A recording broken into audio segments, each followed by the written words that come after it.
আর আল্লাহও চায় আপনি আপনারা ছোট করেন। আল্লাহর এটা দেখতে বড্ড ভালো লাগে যে আমার বান্দা ছোট হয়ে থাকতে চায়।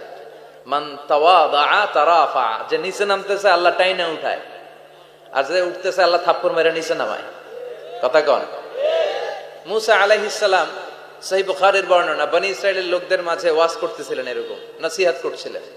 তো একজন দাঁড়িয়ে বলল, ইয়া নবী আল্লাহ মুসা, মান আ'লামুন নাসি ফিল আরদ, হে মুসা নবী, জানতে বড় মনে চায় বর্তমান পৃথিবীর সবচেয়ে বড় জ্ঞানী কে? মুসা আলাইহিস সালাম কয় আমি। মুসা আলাইহিস সালাম কি বললেন? আনা। আসলে কথাটা ঠিক। আল্লাহ যখন যে নবীকে পৃথিবীতে পাঠায় তখন তাকে সবচাইতে বেশি জ্ঞান দিয়ে পাঠায়, সে হিসেবে ঠিকই উনি সবচেয়ে জ্ঞানী।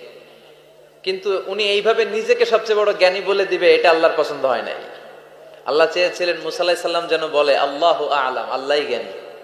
সুবহানাল্লাহ কইবেন না? কিন্তু তা না করে উনি কি করলেন? যখন বললো সবচেয়ে বড় জ্ঞানী কে, উনি হুট করে কি বলে ফেললেন?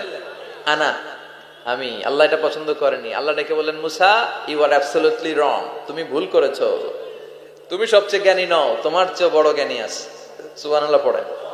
তার মানে জানার কোনো শেষ নাই, জাননেওয়ালার উপর জাননেওয়ালা আছে। আর সবচেয়ে বড় জাননেওয়ালা কে?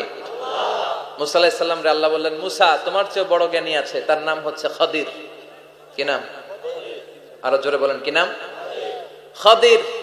উনি কোন জায়গায় বসলে ওখানে ঘাস লতা পাতা যদি শুকনো থাকতো, ওনার বরকতে ওগুলো সবুজ হয়ে যেত, এজন্য ওনার নাম খাদির। কিন্তু আমরা বলি খিজির। আমরা কি বলি? খিজির। আল্লাহ বললেন, ইযহাব ইলা মাজমাইল বাহরাইন, দুই সাগরের মিলন কেন্দ্র, ওখানে যাও, ওখানে যে এমন এক বান্দার সন্ধান পাবা সে তোমার চেয়েও জ্ঞানী। সুবহানাল্লাহ পড়ে। তাহলে আমি সবচেয়ে বড় জ্ঞানী, আমি আল্লামা, এটা বলতে পারে শয়তান। চিল্লা এখন ঠিক কিনা?